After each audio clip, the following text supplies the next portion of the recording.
कहते हैं रिश्ते किताबों की तरह होते हैं और गलती एक पन्ने की तरह। कभी गलती हो जाए तो एक पन्ना फाड़ देना, मगर उस पन्ने के चक्कर में पूरी किताब मत खो देना। हेलो दोस्तों, मेरा नाम है संतोष और आपके लिए एक और छोटी सी कहानी जो हमें हर हाल में जीतना सिखाएगी।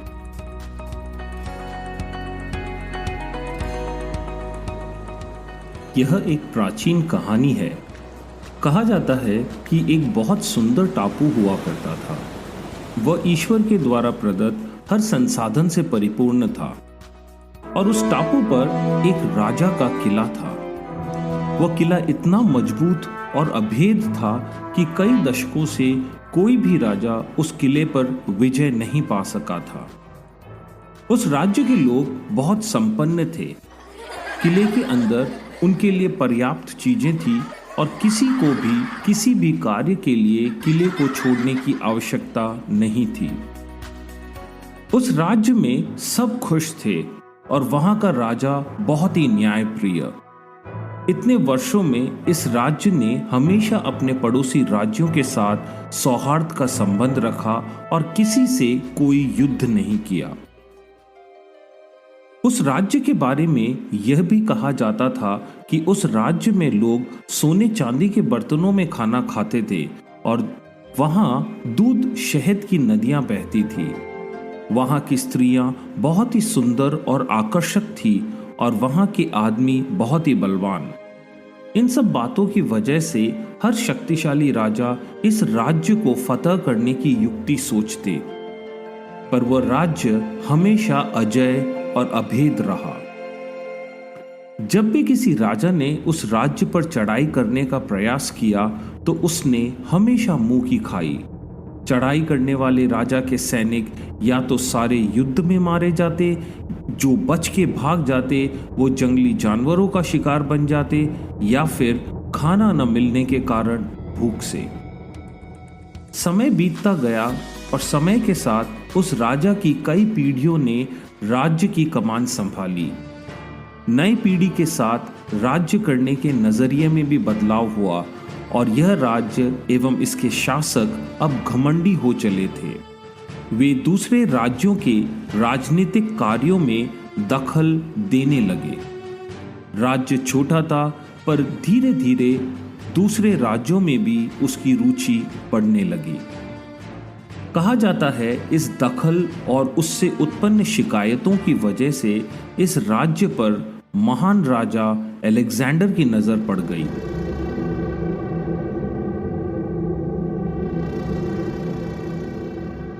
अलेक्जेंडर ने अपने सेनापति को बुलाकर इस राज्य के बारे में जानना चाहा। सेनापति, यह कौन सा राज्य है जिसे आज तक कोई फतह नहीं कर सका? पर अलेक्जेंडर को यह जानकर आश्चर्य हुआ कि उसके किसी भी गुप्तचर या किसी भी विश्वास पात्र को इस राज्य के बारे में कोई सूचना नहीं थी। महान अलेक्जेंडर का इस राज्य में रुचि उत्पन्न हो गई कि एक छोटा सा राज्य उन्हें चुनौती दे रहा है। अलेक्जेंडर को जीत से ज्यादा इस बात में दिलचस्पी थी कि वो क्या था जिसने इस राज्य को इतने वर्षों से महफूज रखा। अब यह अलेक्जेंडर की नाक का सवाल था। उसने इस राज्य पर चढ़ाई करने का निश्चय कर लिया। अलेक्जेंडर जैसा योद्धा किसी भी काम को आनन फानन में करने में विश्वास नहीं रखता था।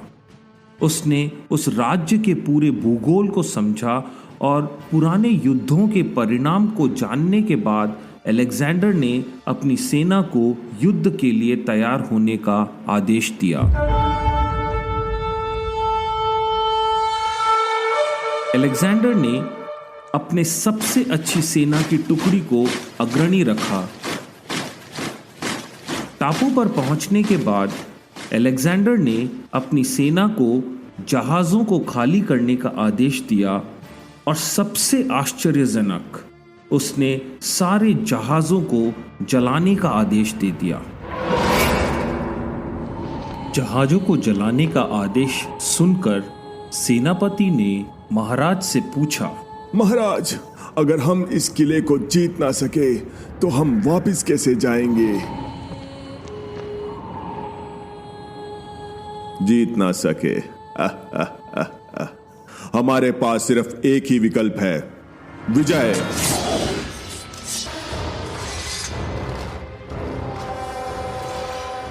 युद्ध कुछ दिनों तक चला, लेकिन अलेक्जेंडर की सेना ने उस अभेद किले पर फतेह हासिल कर ली। अगर पीछे हटना सिर्फ एक विकल्प नहीं था, तो ये सोचना जरूरी है कि आप अपने प्रत्येक दिन को और अपने जीवन को किस तरह जिएंगे। आप कितनी मेहनत करेंगे अगर आपको पता चले कि आपकी नावें चल रही है।